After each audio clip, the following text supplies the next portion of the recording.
Hey guys, how's it? Yeah, so I've had my fluid bomber since 2009. Anyway, so last night I decided to go through the kayak and just give it a once. And I noticed that the buoyancy material used was a bunch of polystyrene blocks that had been sort of wedged and placed inside the kayak, and I don't know. I just thought that it was certainly a better way to do the flotation and the buoyancy. So I've decided to get sort of industrial marine style 2-part foam mix, and my intention is that I will fill the back of the kayak and the front of the kayak with the foam. What's interesting is that the polystyrene balls were only placed in the back. I didn't find any in the front. I just think, also when you're on the water and you have a tumble, the polystyrene moves all around and it just makes access to safety equipment awkward. You've got these chunks of polystyrene balls floating around in the back. It's just awkward. So yeah, what we're going to do is I'll be putting foam in it. I'll be putting foam in there in the back and on that side in the back. And so what I'll do is I'll just pick the kayak up, stand her up on her tip, on her back, and then pour the foam, monitor the expansion. I'll do half a liter at a time. I say it expands 30 times it's what you mix. So yeah, I think doing a little bit at a time is far better than and also I don't want to now go and have the foam come all the way up here, and then I've got no place to put my safety equipment and my safety gear. So hence I'll be doing it in small batches, and then of course there inside there I'll pour some underneath and I'll shift it down to the front on both sides of the hatch, and we'll have a look and see how that works. Alright, let me get my stuff sorted and we'll carry on later. Thank you. Cheers, bye. Right, so the kayak's up, ready to pour. So what I'm going to do is I'm going to be pouring. You can't really see. Anyway, I'm going to be pouring down to the tip, front, I don't know, bow, whatever it's called, of the kayak, ready to go. So there's the foam. I would say it's a 780 gram container, so I would say that's about 300 mils. So I should have 600 mils of foam. Drilling machine ready. You can buy the mixers, but I just took an old welding rod and just bent a tip. Simple and easy. And then I got some acetone there. We'll dip the drilling machine in there after we're done, because I don't think it's going to be enough to fill it in one go, but we'll try. But alright, so I will mix it up and we will start pouring shortly.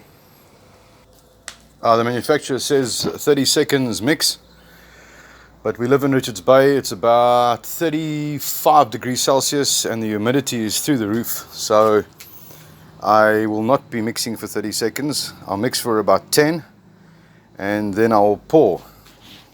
There you go. Here's the. Okay, let's do this.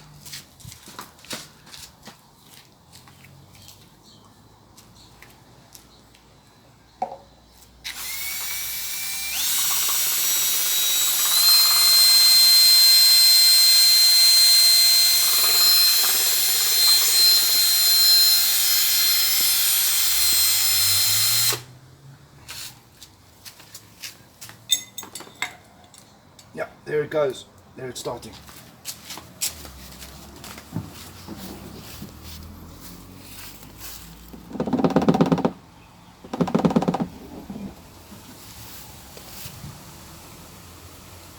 Alright, just to give you an idea, you'll see how it starts to expand. Okay, that's in. So let's see.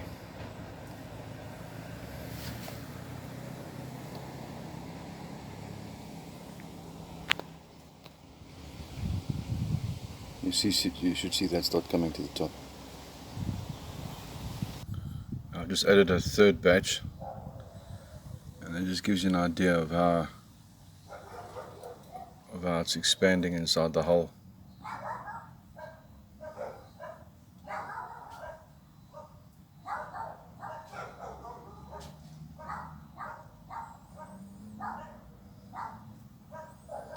I'm quite surprised. I didn't think that I would use so much, but I couldn't work out the literage. Just odd shape, odd angles. So I sort of guesstimated and just decided to mix small batches, and that certainly, I think, is the way to go. I don't want to exceed the end of the hatch, so I don't want to exceed where that lip is.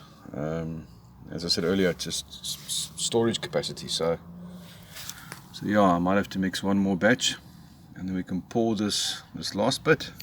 Now, one thing's for sure, it's lekker hot. I'm not too panicky. It's not too hot to the point where I think it'll deform the shape of the kayak. But certainly the catalyst is doing its thing, and it's definitely warm. Now, if you think about a kayak laying in the sun on a beach, it doesn't get deformed, and this is no hotter than a full summer's day in the bay. So I'm not too panicky. Yeah, it's not terrible.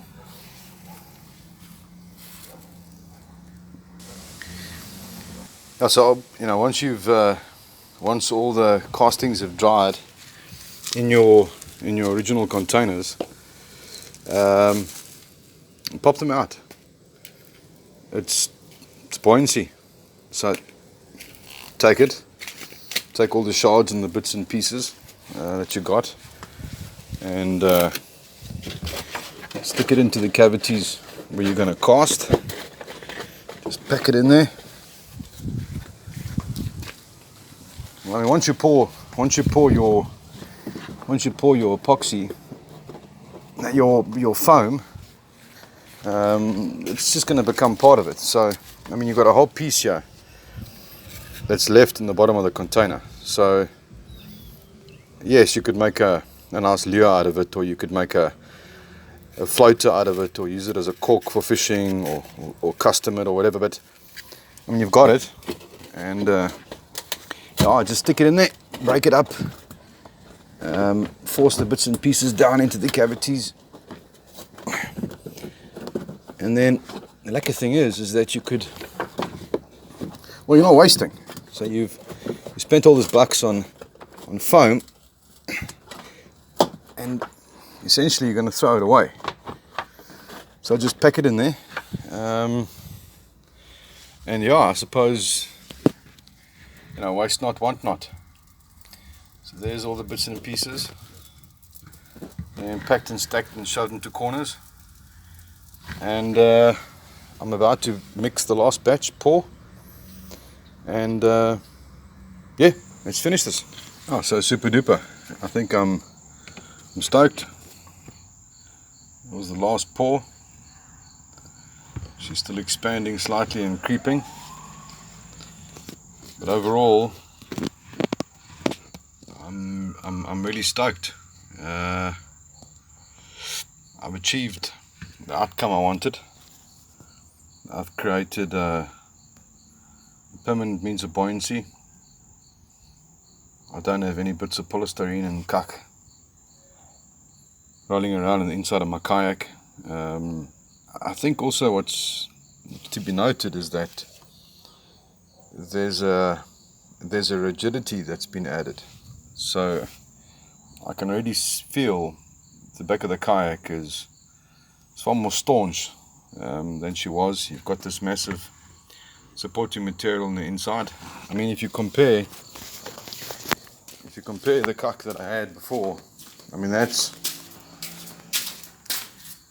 sort of what we had, and I could easily just look at that and know that I've added way more buoyancy than the amount of those polystyrene blocks, balls, whatever could come to. So yeah, that's the next one.